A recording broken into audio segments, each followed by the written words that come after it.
நம்முடைய அனாதை திருமணத்தின்படி தேவனுடைய பிள்ளைகளாகி நாம் ஒவ்வொருவரும் ஒன்று சேர்ந்து இந்த ஓய்வு நாளின் ஆயத்த ஆராதனையில அவனுடைய வார்த்தையை கேட்டு ஆசீர்வாதத்தை பெற்றுக்கொள்ளும்படியாக நாம் ஒவ்வொரு பிள்ளைகளையும் ஆண்டவர் நேசிக்கிறார். இந்த காணொலி காட்சி மூலமாக யூடியூப் வாயிலாக இணைந்திருக்கிற ஆண்டு பிள்ளைகளாகிய ஒவ்வொருவரையும் அன்பரே சுனாமத்திலே உங்களுடைய அன்போடு நான் வாழ்த்தி உங்களை வரவேற்கிறேன். 40வது சங்கீதம் 3ஆம் வசனம் சொல்கிறது, நமது தேவனை துதிக்கும் புது பாட்டை அவரின் வாயிலே கொடுத்தார். அநேகரை கண்டு பயந்து கர்த்தரை நம்புவார்கள். முடியாதவைகளை முடிய செய்கிற தேவன் நம்முடைய ஆண்டவர். அவரை நம்பி நம்ம ஆண்டு சமூகத்தில் கடந்து வரலாம். நல்ல வார்த்தையினாலே வந்திருக்கிற ஒவ்வொருவரையும் அன்போடு வாழ்த்தி நான் உங்களை வரவேற்கிறேன். நம்முடைய இந்த ஆராதனையை நம்ம ஆரம்பிக்கத்தக்கதாக நம்பிக்கையின் பாடல் புத்தகத்திலே 76வது பாடல், போற்றி துதிப்போம் என் தேவ தேவனே புனித இதயமுடனே, இந்த பாடலை நாம் எல்லாரும் சேர்ந்து பாடி ஆண்டவரை துதிப்போம்.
பரிசுத்தமும் கிருபையும் அன்பு நிறைந்த பரலோகத்தின் நல்ல ஆண்டவரே, பரிசுத்தமான நேரத்திற்காக நாங்கள் ஸ்தோத்திரிக்கிறோம், நன்றி சொல்கிறோம். கிருபையும் இரக்கமும் எங்களுக்கு ஒவ்வொரு நாளும் நீங்கள் கொடுத்ததற்காக நன்றி ராஜா. பரிசுத்த ஆண்டவரே, உங்கள் திருச்சபையின் பிள்ளைகளை மாறடியிலும் கிருபை கரங்கள் சூழ்ந்ததற்காக, ஆபத்து நாச மோசங்கள் பிள்ளைகளை அழகாதபடி கற்று காத்து கொண்டதற்காக நாங்கள் ஸ்தோத்திரிக்கிறோம்.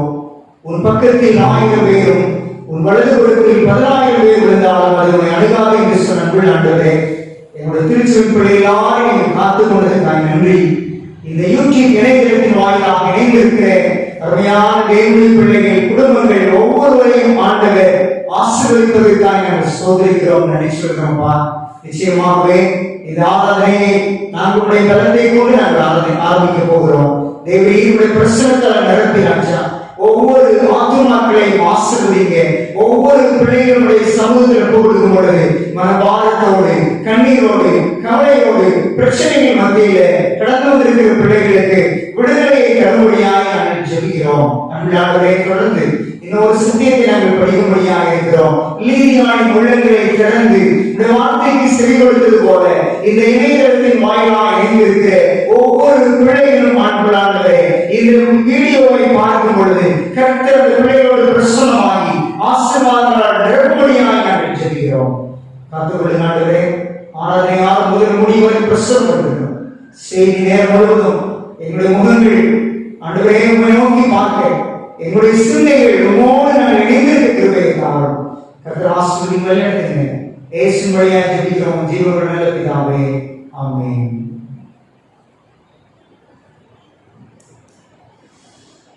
தேவனுடைய பரிசுத்த நாமம் மகிமைப்படுவதாக. தேவனுடைய வார்த்தையை தியானிப்பதற்காக நாம் இந்த நேரத்தில் கடந்து வந்திருக்கிறோம். இந்த நாளில் தியானிப்பதற்கான செய்தியானது சாக்ரிஃபைஸ், தியாகம் என்று சொல்லலாம் அல்லது பலி என்று சொல்லலாம். ஆங்கில வார்த்தை இந்த சாக்ரிஃபைஸ் அப்படிங்கிறதுக்கு என்ன அப்படின்னு சொன்னா, இது லத்தீன் மொழியிலிருந்து வந்தது என்று சொல்லப்படுகிறது. என்ன சாக்ரா என்று சொல்லப்படுகிறது. சாக்ரா மீன்ஸ் டு பெர்ஃபார்ம் என்று அர்த்தம். டு பெர்ஃபார்ம் என்று சொன்னால் செய் அல்லது செய்ய நினை என்பது இதன் பொருளாக இருக்கிறது. நம்முடைய சாதாரண அகராதியில இந்த சாக்ரிஃபைஸ் அல்லது சாக்ரா அப்படிங்கிறத நம்ம பார்க்கிற பொழுது ஆங்கில டிக்ஷனரியில பலி அல்லது தியாகம் என்றுதான் சொல்லப்படுகிறது. இன்னொரு பொருள் என்று சொல்லப்படுகிறது என்னன்னா something you give up என்று சொல்லப்படுகிறது. அப்படின்னு சொன்னால் நல்ல காரியத்திற்காக நாம் ஏதாவது காரியங்களை செய்வது என்பதன் பொருளாக இருக்கிறது. எதையாவது கொடுப்பதாக இருக்கிறது. அதனால் இந்த தியாக அல்லது பலி சாக்ரிஃபைஸ் என்ற தலைப்பின் கீழாக படிக்கிறதுக்கு முன்னாடி ஒரு நிமிடம் ஜெபிப்போம். நேற்றும் இன்றும் என்றும் மாறாத அன்புள்ள ஆண்டவரே, உடைய பாதப்படியில் நாங்கள் வருகிறோம். இந்த நாளில் செய்தியை படிக்க போகிற எங்கள் ஒவ்வொருவரையும் ஆசீர்வதினாலும் அப்படியே மழை தரணும். நீங்க பேசுங்க. இயேசு வழியாக ஜெபிக்கிறோம் ஜீவனுள்ள நல்ல பிதாவே, ஆமென். சாக்ரிஃபைஸ் என்று சொன்னால் அல்லது தியாகம் பலி என்று சொன்னால் எதையாவது ஒன்று கொடுப்பது, ஏதாவது ஒரு காரியங்களை செய்வது என்பதன் பொருளாகும். உதாரணமாக பெற்றோர்கள் தங்கள் பிள்ளைகளுக்காக நேரங்களை கொடுக்கிறார்கள், பணங்களை கொடுக்கிறார்கள், செல்வங்களை கொடுக்கிறார்கள், சுகத்தை தியாகம் செய்கிறார்கள், நேரத்தை தியாகம் செய்கிறார்கள், தூக்கத்தை தியாகம் செய்கிறார்கள். ஏதாவது ஒரு காரியத்தை பெற்றோர்கள் பிள்ளைகளுக்காக தியாகம் செய்கிறார்கள். To perform something, ஏதாவது ஒரு காரியத்தை தியாகம் செய்கிறார்கள். அதே மாதிரி பிள்ளைகள் கூட என்ன செய்கிறாங்க என்று சொன்னால் தன்னுடைய படிப்பிலே முன்னேற வேண்டும் என்பதற்காக டிவி பார்ப்பத நேரத்தை தியாகம் செய்கிறாங்க, விளையாட போகிற நேரங்களை தியாகம் செய்கிறார்கள், படிக்கக்கூடிய நோக்கங்களோடு கூட பல காரியங்களை தியாகம் செய்து அவர்கள் இந்த காரியத்தை செய்கிறார்கள். அப்போ தியாகம் என்பது என்னவென்று சொன்னால் விலைமதி பெற்ற ஒரு காரியமாக இருக்கிறது. உங்களுக்காகவோ மற்றவர்களுக்காகவோ நீங்கள் ஏதாவது காரியத்தை செய்தால் அதுவே நீங்கள் செய்ததாக மிகுந்த ஒரு தியாகமாய் இருக்கிறது என்பதை பார்க்கலாம். இன்னும் நம்ம சற்று முன்னேறி சென்று பரவாத கண்ணோட்டத்தின்படி இதை நாம் பார்த்தோம் அப்படின்னு சொன்னால், தியாகம் அல்லது பலி என்று சொன்னால் மனித எண்ணங்களுக்கு அப்பாற்பட்டதாக அவைகள் இருக்கிறது. நம்முடைய இடத்தில், நாம் மறிக்க வேண்டிய இடத்தில், நாம பலியாக வேண்டிய இடத்திலே கிறிஸ்துவானவர் நமக்காக பலியானார் என்பதுதான் பரலோகமானது குமாரா இயேசு கிறிஸ்துவை உங்களுக்காக எனக்காக தியாக பலியாக இந்த உலகத்திற்கு அனுப்புவது என்பதுதான் உண்மையான அனுபவம் என்பதை பார்க்கலாம். முதலாம் உலக போர் நடந்து முடிந்த சமயம் ஏராளமான கோர சம்பவங்கள் பல இடங்களிலே நடந்த ஒரு அனுபவம்.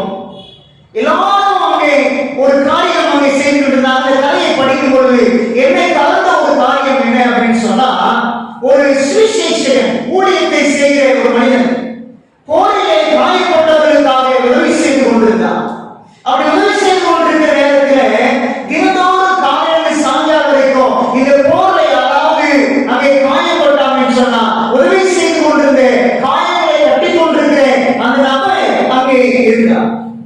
அந்த காயப்பட்ட நபர் அந்த மருத்துவமனை இருக்கிற பொழுது இந்த சுவிசேஷன் எல்லாரும் போய் காலையில சாயங்காலம் வரைக்கும் பார்த்து அவங்களுக்கு காயங்களுக்கு மருந்து கொடுத்து எல்லாரையும் பார்த்து ஜெபம் பண்ணிட்டு இந்த மனிதன் வருவாராம். வரும்போது ஒரு நாள் இந்த காட்சியை பார்த்த சுவிசேஷன் இரக்கமாய் அவர்கள் சென்று, ஏன் உனக்கு என்னாச்சு? உன்னுடைய கை ஏன் விதமாக காயமாய் காணப்படுகிறது? ஒரு கை உனக்கு இல்லாமல் இருக்கிறது, என்ன காரணம் என்று அவன் கேட்டான். அதற்கு அவன் கேட்டான், நீ உன்னுடைய கையை சண்டையில் இழந்திருந்தாய், அதனால பயப்படாதே, நான் உனக்கு உதவி செய்கிறேன் என்றார். அதற்கு அந்த காயப்பட்ட அந்த வீரன் சொன்னது என்னவென்று சொன்னால், நான் என்னுடைய கையை இழக்கவில்லை, மாறாக இந்த யுத்தத்திலே இந்த கையை என் தேசத்திற்காக கொடுத்திருக்கிறேன், தியாகமாய் கொடுத்திருக்கிறேன். இந்த தேசம் அங்கே ஆசீர்வாதமாய் இருப்பதற்காக, சண்டையை அநேக காயப்படாமல் இருப்பதற்காக என் கையை தியாகமாக நான் கொடுத்திருக்கிறேன் என்று சொன்னார். அன்புக்குரியவர்களே, நேரத்தில் இருக்கிற நீங்கள் நானும் கூட அதே போலதான் தேவன் தன்னுடைய ஜீவனை இழக்கவில்லை, நமக்காக தியாகமாய் கொடுத்திருக்கிறார். ஏதோ மனிதனுக்காக அல்ல, உங்களை நேசித்து உங்களுக்காக எனக்காக ஜீவனை கொடுக்க வேண்டும் என்பதற்காக பரிசுத்த ஆண்டவர் அவர் மறிக்கல, நமக்காக ஜீவனை அவர் கொடுத்திருக்கிறார் என்பதுதான் நாம் பார்க்க வேண்டிய காரியம். ரோமர்கள் நிருபத்தில் 5ஆம் அதிகாரம் 8வது வாக்கியத்தை நீங்கள் நானும் வாசித்து பார்த்தோம் அப்படின்னா, இந்த அற்புதமான ஒரு ஆசீர்வாதத்தை நீங்கள் நான் கூட புரியலாம். வாசிக்கிறேன். ரோமர் 5ஆம் அதிகாரம் 8ஆம் வசனத்தை நான் வாசிக்கிறேன் பாருங்க. நாம் பாவிகளாய் இருக்கையில் கிறிஸ்து நமக்காக மரித்ததினாலே தேவன் நம்மேல் வைத்த தமது அன்பை விளக்கப்படுகிறார். யோசிச்சு பாருங்க, நீங்க நான் கூட அங்கே அருமையா சொல்லப்படுகிறது, நாம் பாவிகளாய் இருக்கையில் கிறிஸ்து நமக்காக மரித்ததினாலே தேவன் நம்மேல் வைத்த அன்பை விளக்கப்படுகிறார். தியாகம், இதுதான் நமக்காக செய்கிற ஒரு தியாக பலி. நம்ம பாவிகளாய் இருக்கிறதிலே அவர் நமக்காக மரித்தாராம். யோசிச்சு பாருங்க, நல்லவங்களுக்கே மத்தவங்க உதவி செய்ய மாட்டாங்க, ஆனா நம்ம பாவிகளாய் இருக்கிறோம், அக்கிரமக்காரர்களா இருக்கிறோம், நீதியுள்ளவர்களா இருக்கிறோம், நமக்காக ஒருத்தர் பலி செலுத்த வந்தார், பலியாக வந்தார் அப்படின்னு சொன்னா இந்த உண்மையான தியாகத்திற்கு அளவே இல்லை என்பதை பார்க்கலாம். நீங்க அதே போலதான் ஆண்டவரை நேசிக்கிற பிள்ளைகளாக நீங்கள் நாம் கூட அதே தியாகத்தை உள்ளவர்களாக நாம் காணப்பட வேண்டும். நம்முடைய வாழ்க்கையிலே நேரத்தை, தாளந்துகளை, பணத்தை ஆண்டவருக்காகவும் மற்றவர்களுக்காகவும் நாம் தியாகம் செய்ய வேண்டும் என்று ஆண்டவர் விரும்புகிறார். டேவிட் லிவிங்ஸ்டன் என்று சொல்லக்கூடிய ஒரு மிக பிரசித்தி பெற்ற ஊழியக்காரர் ஒருத்தர் இருந்தார். ஸ்காட்லாந்து தேசத்தில் மிஷனரி ஊழியத்தை ஆரம்பித்தார். கிட்டத்தட்ட 33 வருஷம் ஆப்பிரிக்கா தேசத்துல ஊழியர்களை ஆரம்பித்த மனிதனாக இருந்தார். கடினமான பகுதி ஆப்பிரிக்கா தேசம், காட்டு விராண்டி ஜனங்கள், படிப்பறிவு இல்லாதவர்கள், கலாச்சாரத்தில் பின்தங்கிய நிலையில் இருக்கக்கூடிய ஜனங்கள், இப்படிப்பட்ட இடத்துல போய் ஊழியத்தை செய்ய செய்யணும் அப்படின்னு சொல்லிட்டு இந்த டேவிட் லிவிங்ஸ்டன் அவர் 33 வருஷமாய் ஊழியத்தை அந்த பகுதியுள்ள ஜனங்களுக்கு அவர் செய்தார். கடைசியில ஊழியம் செஞ்சு முடிச்சிட்டு அவர் அங்கே அருமையான அந்த பாராட்டுகளா வந்தாங்க. அவர் முடிவில் எல்லாரும் அவரை கூட்டு உட்கார வச்சு பாராட்டினாங்க. எப்படி பாராட்டினாங்க அப்படின்னு சொன்னா புகழ ஆரம்பித்தாங்க. டேவிட் லிவிங்ஸ்டன் நிறைய டாக்குமெண்ட் செய்திருக்கிறார், நிறைய பாடல்கள் போட்டிருக்கிறார் அப்படின்னு சொல்லி அவர் புகழும் பொழுது அந்த டேவிட் லிவிங்ஸ்டன் என்ன சொன்னார்னா, நான் ஒன்றுமே செய்யவில்லை ஆண்டவரை ஒப்பிட்டு பார்க்கும் பொழுது, உங்களுக்காக எனக்காக தியாகமாய் நம்முடைய ஆண்டவர் செய்வதற்கு நான் செஞ்சது ஒன்றுமே இல்லை. என் ஆண்டவர் எனக்கு கொடுத்தவைகளை அந்த நன்மைகளை நான் திரும்ப மற்றவர்கள் கொடுத்துருக்கேன், அதுதான் நான் செஞ்சது. இவையெல்லாம் கொஞ்ச காரியம் தான் என்று அவர் சொன்னாராம். அதனால்தான் என் இயேசப்பா கொடுத்த காரியங்களை நான் மற்றவர்களுக்கு தியாகமாக எனக்கு கொடுத்த காரியத்தை நான் பரவான மகிமையை ஆண்டவர் இழந்திருக்கிறார் என்பதை நாம் எண்ணி பார்க்க வேண்டும். ஆனால் ஒன்று கிடையாது. பரலோகத்தில் இருக்கக்கூடியவர் பரலோக சிங்காசனத்தையும் பரலோக மகிமையும் இழந்து அவர் பூமியிலே நமக்காய் வந்தார் என்றால் இதை காட்டிலும் தியாகம், இந்த ஜனத்தை ரட்சிப்பதற்காக வானேற்ற உலகத்திலே அவர் பரிசுத்தத்தை வைப்பதற்காக அந்த செய்த தியாகம் ஈடு இணையற்றதாக இருக்கிறது. ஒரு சில காரியங்களை நாம் தியாகத்தின் அடிப்படையில் படிக்கிறோம். முதலாவதாக the spirit of sacrifice, God's supreme service, தியாகத்தோடு இருக்கக்கூடிய அந்த ஆவிதான் தேவனின் முதன்மையான சேவையாக கருதப்படுகிறது. இன்னைக்கு நீண்ட நாள் பரிசுத்த ஆவியினாலே நிரப்பப்பட்டு அந்த தியாகத்தின் அடிப்படையில ஆண்டவருடைய குணங்களை பற்றி கொண்டு நாம் மற்றவர்களுக்கு செய்கிற தியாகத்தை ஆண்டவர் எதிர்பார்க்கிறாராம். சுகமளிக்கும் ஊழியங்கள் அப்படிங்கிற இந்த புத்தகத்துல 479 இருந்து 481 பக்கத்துல அங்கே தேவ மனுஷி அங்கே அருமையாக சொல்றாங்க. கேளுங்க. இயேசுவானவர் தம்முடைய சீஷர்களை ஊழியத்திற்கு அழைக்கும் போது அப்படியே விட்டு அவர் பின்னாலேயே போனார்கள். அதுதான் தியாகம். நீங்க வாங்க மீன் பிடிக்கிறவங்க எல்லாம் நீங்க என் கூட மனுஷங்களை பிடிக்கிறவங்க மாத்துவேன்னு சொன்ன உடனே அங்க வலையை போட்டு வந்தாங்க, குடும்பத்தை போட்டு வந்தாங்க, எல்லாத்தையும் விட்டுட்டு அவரோடு போனாங்க. இயேசுவானவர் நல்ல உத்தரவாதம் அவர்களுக்கு கொடுக்கவில்லை. என் பிள்ளை வாங்க என்று சொன்னார். உடனே ஒரு பிள்ளை சென்றார்கள். நீங்க வாங்க, அவங்களுக்கு நான் வீடு தருவேன், சுகம் தருவேன், சொத்து தருவேன், உங்களுக்கு நல்ல சாப்பாடு கொடுப்பேன்னு சொல்லி அந்த சீஷர்கள் ஆரம்ப நிலையில சொல்லல, எந்த உத்தரவாதமும் சொல்லல. என் பின்னாலே வாங்க அப்படின்னு சொன்னாரு. எல்லாத்தையும் விட்டுட்டு அவருக்கு பின்னாலே போக ஆரம்பித்தார். இதுதான் தியாகம். அவர்கள் படகையும் வலையும் விட்டுவிட்டு அவரை பின்தொடர்ந்தார்கள். அவரோடு கூட அவர்களுக்கு உதவியாக நிறைய அவர்கள் இருந்தார்கள். ஆனால் ரட்சகர் அழைத்தவுடன் இனி நாங்கள் பிழைப்பதற்கு என்ன செய்வோம் என்று சொல்லி கவலைப்படாமல் இயேசு பின்னாலே போனா, யாரோடு போனா, எங்க ஆண்டவர்கள் வழிநடத்துவார் என்று சீஷர் எல்லாத்தையும் விட்டுட்டு ஆண்டவரோடு கூட போனாங்களாம். இதுதான் தியாகம், இதுதான் சாக்ரிஃபைஸ், பலி என்பதை பார்க்கலாம்.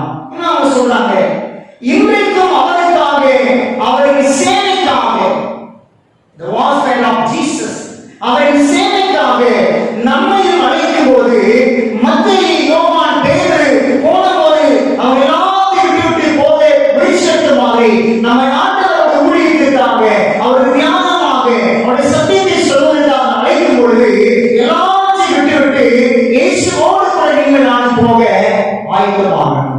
அதான் ஆண்டவருக்காக நாம் செய்கிற தியாகம். நாம் இயேசுவை நம்முடைய பலனாய் வைக்கும் பொழுது நாம் அவரை போல தியாகம் செய்யலாம். நிறைய பேர் அவரை பின்பற்றுவதற்கு பயந்தாங்க. இயேசு கிறிஸ்துவோடு போனா என்ன கிடைக்கும், எங்களுக்கு எல்லாத்தையும் விட்டுட்டு போனமே எங்களுக்கு என்ன கிடைக்கும் அப்படின்னு பின்னாடி கேட்டாங்க. முதல்ல கேட்கல, நேரத்தில் என்ன கிடைக்கும் எங்களுக்கு அப்படின்னு சொல்லி கேட்டாங்க. கலங்கி போனாங்க.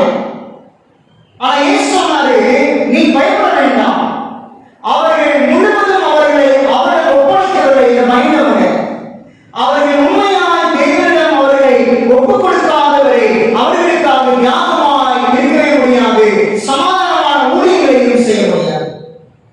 அநேகருடைய இருதயம் பாரப்பட்டு காணப்படுது, கலங்கி அது மேன்மையோடு கூட காணப்பட்டு கொண்டிருக்கிறது. காரணம் என்னன்னா, இந்த உலகத்தை குறித்ததான கவலை, இந்த உலகத்தினுடைய சுமைகளை குறித்ததான பாரங்கள் அவங்களை பாரப்படுத்திக் கொண்டே இருக்குதான்.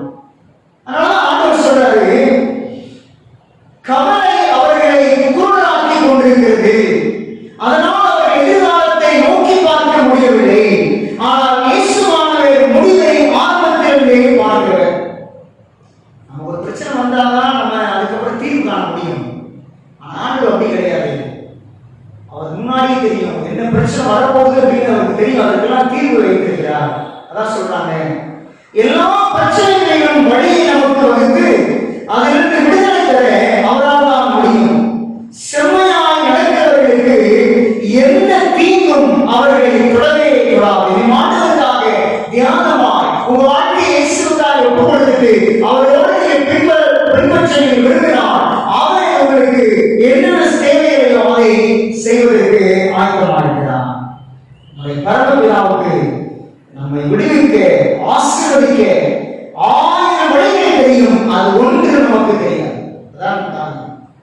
அதான் சொல்றாங்க, 7 முக்கியமான தியாகத்தை பற்றி நான் படிக்க ஒரு சில காரியங்களோடு நான் பகிர்ந்து கொள்ள போறேன். தியாகம் அல்லது சேவை என்பது கிறிஸ்துவ விசுவாசிகளில் இருக்கக்கூடிய ஒரு குணம். எல்லாத்தையும் இருக்கணும். தியாகம் வழி இயேசு கிறிஸ்து இருந்த மாதிரி இருக்கணும் அப்படிங்கிறத பார்க்கலாம். நாம் ஒவ்வொரு நாளும் நம்முடைய வாழ்வை தேவனுக்கு சுகந்த வாசனையாக, பணியாக அவனுடைய சமூகத்தில் நாம் அர்ப்பணம் செய்ய வேண்டும் அப்படிங்கிறத பார்க்கலாம். சில வசனத்தை நான் உங்களோடு வாசிக்க விரும்பப்படுகிறேன். முதலாவதாக, sacrifice does not replace obedience. இந்த கீழ்ப்படிதலுக்கு இணையாக அங்கு அந்த பலி அல்லது ஞானம் அங்கே இல்லை எப்படின்னு பார்க்கலாம். இங்க பாருங்களேன், அது sacrifice does not replace obedience. இந்த இரண்டும் அங்கே என்ன காரியத்தை சொல்கிறது என்று 1 சாமுவேல் புத்தகம் 15ஆம் அதிகாரம் 22ஆம் வசனத்தை நாம் படிக்கிறோம். 1 சாமுவேல் 15ஆம் அதிகாரம் 22ஆம் வசனத்தை பாருங்க, என்ன படிக்கிறோம் அப்படின்னு வாசிக்கிறேன். அதற்கு சாமுவேல், கர்த்தருடைய சத்தத்திற்கு கீழ்ப்படிகிறதை பார்க்கிறோம். சர்வாங்க தகனங்களும் பலிகளும் கர்த்தருக்கு பிரியமாக இருக்குமோ? பலியை பார்க்கிறோம், கீழ்ப்படிகிறோம்.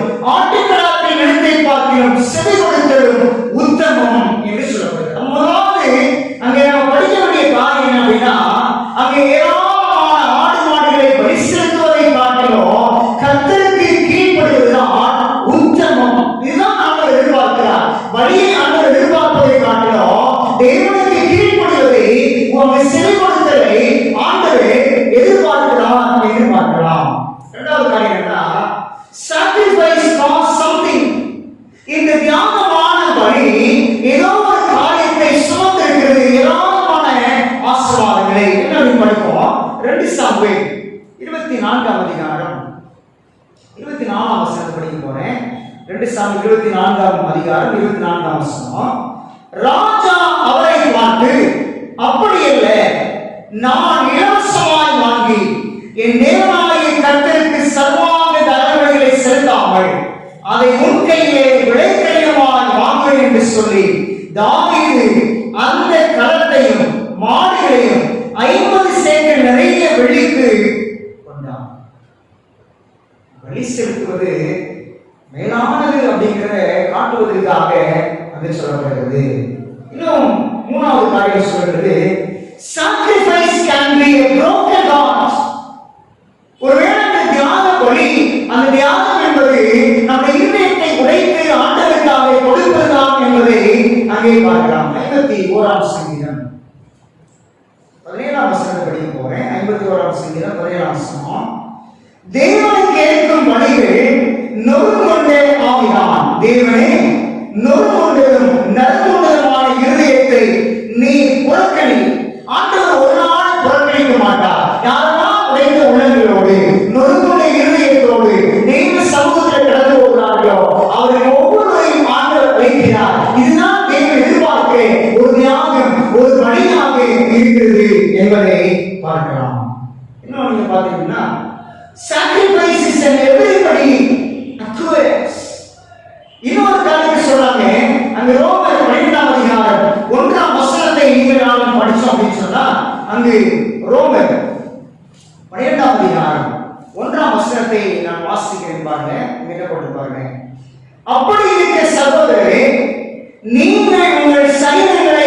பரிசுத்தமும் தேவனுக்கு பிரியமான ஜீவ பலியாய் ஒப்புக் கொடுக்க வேண்டும் என்று தேவனுடைய இலக்கங்களை முன்னிட்டு உங்களை வேண்டிக் கொள்கிறேன். இதுவே நீங்கள் செய்யத்தக்க புத்தியுள்ள ஆராதனை. என்ன பலி? எது உண்மையான ஆராதனை? எது உண்மையான தியாகம்? எது உண்மையான பலி அப்படின்னா இந்த வசனத்தின் அடிப்படையில் சொல்லப்படுகிறது, நீங்கள் உங்கள் சரீரங்களை பரிசுத்தமும் தேவனுக்கு பிரியமான ஜீவ பலியாய் ஒப்புக் கொடுக்க வேண்டும் என்று நான் விரும்புகிறார். இது நான் தங்குற என்னுடைய சரீரம் அல்ல, ஆவியானவர் தங்குற சரீரம். இது சரீரம் பரிசுத்த ஆவியானவர் தங்குற ஆலயம், அதை கெடுக்கக்கூடாது அப்படிங்கிற உணர்ந்துட்டு நம்ம செய்ய வேண்டியது என்னன்னா, ஆண்டவரே என்னையே நான் ஜீவ பலியாக நான் ஒப்புக் கொடுக்கிறேன்னு சொல்லி ஆண்டவருக்கு நீங்கள் நானும் ஒப்புக் கொடுக்க வேண்டும். ஐந்தாவது காரியம் சொல்றாங்க, sacrifice comes through thanksgiving. ஆண்டவருக்கு ஸ்தோத்திரம் செலுத்துவதன் மூலமாகவும் நாம் ஆண்டவருக்கு அந்த தியாகமான பலிகளை செலுத்த முடியும் என்று பார்க்கலாம். எபிரேயர் 13ஆம் அதிகாரம் 15ஆம் வசனத்தை நீங்க படிச்சு பார்த்தீங்கன்னா, எபிரேயர் 13ஆம் அதிகாரம் 15ஆம் வசனத்தை வாசிக்கிறேன். ஆகையால் அவருடைய நாமத்தை துதிக்கும் உதடுகளின் கனியாகிய ஸ்தோத்திர பலியை அவர் மூலமாக எப்போதும் தேவனுக்கு செலுத்துகிறோம். ஒரு நாள் கஷ்ட நேரங்களில் மட்டுமல்ல, சந்தோஷமான நேரங்களிலும் கஷ்டமான நேரங்களிலும் நம் ஆண்டவருக்கு நம்முடைய உதடுகளின் உள்ளத்தில் இருந்து நம்ம ஸ்தோத்திரங்களை செலுத்த வேண்டும் என்று ஆண்டவர் விரும்புகிறார். ஏழாவது காரியம் சொல்லப்படுகிறது, sacrifice ultimately was made through Jesus Christ. இது தியாக பலி என்ன அப்படின்னா, இயேசு கிறிஸ்து நமக்காக ஏற்கனவே அவர் செய்த அந்த தியாகமான பலியை அது குறிக்கிறது. பவுல் அப்போஸ்தலன் ரோமர்கள் நிருபத்திலே 3ஆம் அதிகாரம் 25ஆம் வசனத்துல நாம் படிச்சு பார்த்தோம் அப்படின்னா, அங்கே ஒரு காரியத்தை சொல்றாங்க. 3ஆம் அதிகாரம் 25ஆம் வசனத்தை நான் படிக்கிறேன், பாருங்க. தேவன் பொறுமையாக இருந்த முற்காலத்தில் நடந்த பாவங்களை தாம் பொறுத்துக் கொண்டதை கொடுத்து நம்முடைய நீதியை காண்பிக்கும் பொருட்டாகவும் தாம் நீதியுள்ளவரும் இயேசுவிடத்தில் விசுவாசமாயிருக்கிறவர்களை நீதிமானாக்கிறவருமாய் விளங்கும்படி இக்காலத்திலே நமது நீதியை காண்பிக்கும் பொருட்டாகும். இந்த காலத்திலே நமக்கு நீதியை காண்பிக்கத்தக்கதாக அவர் வழியாக வந்தார். யோசிப்பார், உண்மையான இந்த தியாகம் அப்படின்னா இயேசு நமக்காக செய்த தியாகத்தை காட்டில் வேறொரு தியாகம் ஒன்றுமில்லை என்பதை நீங்கள் நான் உணர வேண்டும். கடைசி ஒரு அனுபவத்தை நான் சொல்லி முடிக்க விரும்புகிறேன். சப்ஸ்டிடியூட், அதற்கு பதிலாக ஈபி ஹாமர் அப்படிங்கிறவர் ஒரு கதை ஒன்றை செப்டம்பர் 16ஆம் தேதி 1902ஆம் வருஷத்துல சயின்ஸ் ஆஃப் டைம்ஸ் அப்படிங்கிற ஒரு பத்திரிகையில போட்டிருந்தார். அதுல ஒரு போடும்போது என்ன போட்டிருந்தார் அப்படின்னா, ஒரு நாள் ஒரு நபர், நாஸ்வலி டெனிஸ் அப்படிங்கிற ஒரு நபர் அந்த இடத்துல கல்லறையை பார்க்க சென்றார். ஒரு மனிதர் ஒரு கல்லறையை சுத்தம் செய்து கொண்டே இருந்தார். அதுல சுத்தம் செய்து ரோஜா மாலைகள் பூக்கள் எல்லாம் அங்கே வச்சு அங்கே காரியங்களை அலங்கரித்துக் கொண்டிருந்தார். அந்த கல்லறை யாருடைய அப்படின்னா ஒரு பட்டாளத்து வீரனுடைய கல்லறை.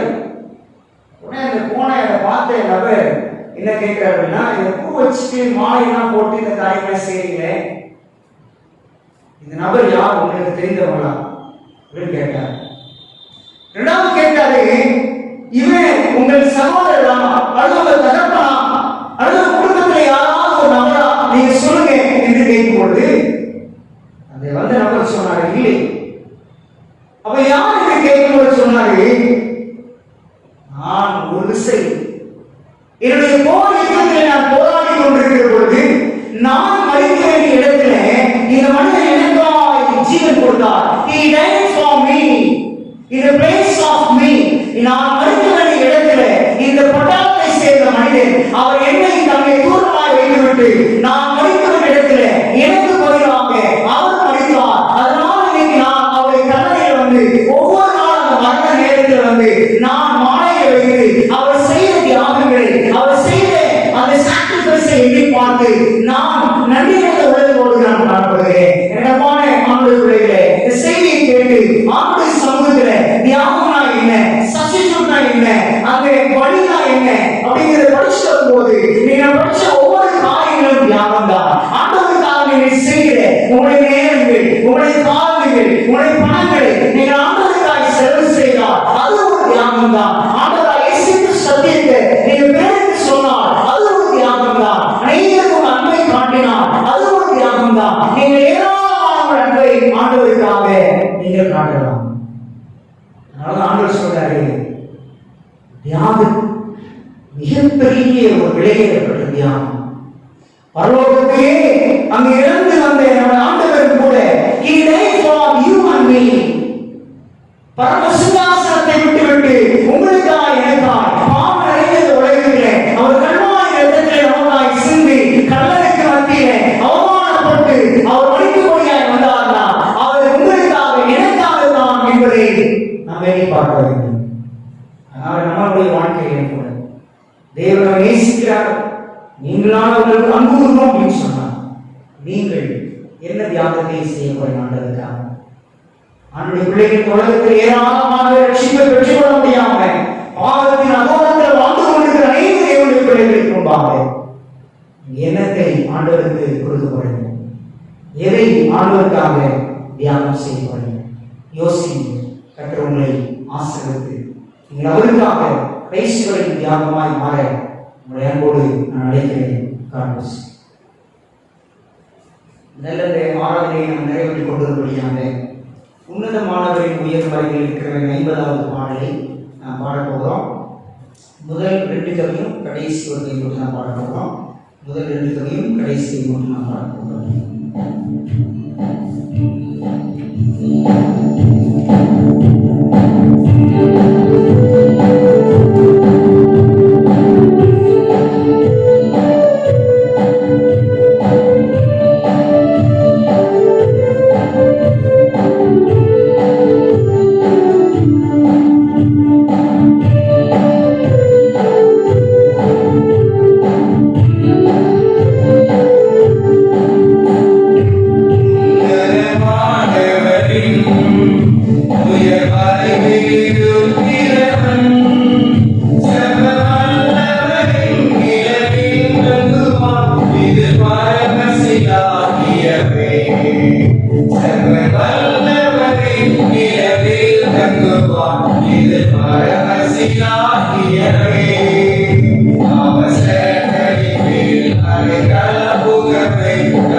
ஒருவரும் சேரக்கூடாத உன்னத ஒளியில் வாசம் பண்ணுகிற அன்புள்ள ஆண்டவரே, இந்த பரிசுத்தமான நேரத்திற்காக நாங்கள் ஸ்தோத்திரத்தை நன்றி சொல்கிறோம்ப்பா.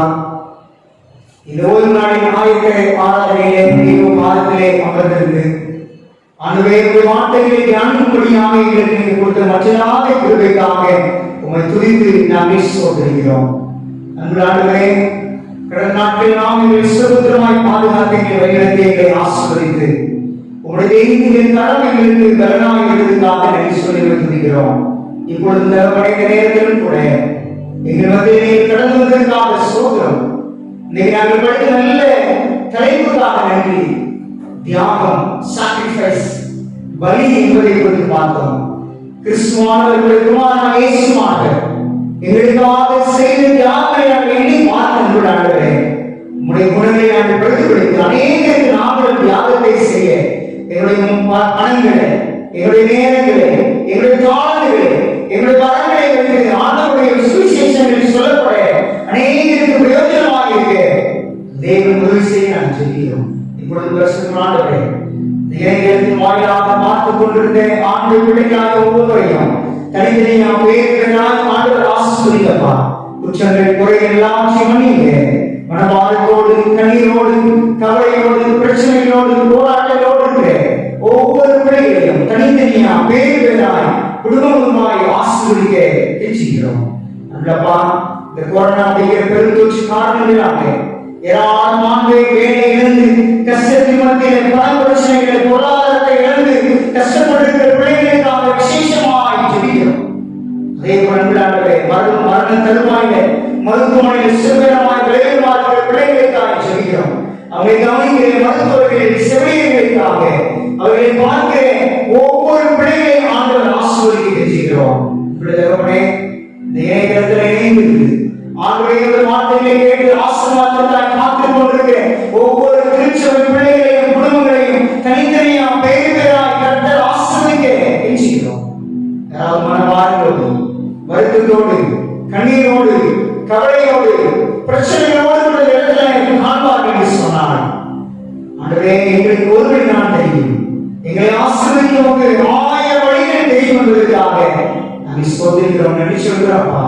வருகை சீக்கிரம் இந்த வருகைக்காக ஆயத்தமாக அந்த வருகை நம்மோடு காணப்பட ஒரு பெரிய வாக்கியத்தை எங்களுக்கு தர நாங்கள் ஜெபிக்கிறோம்.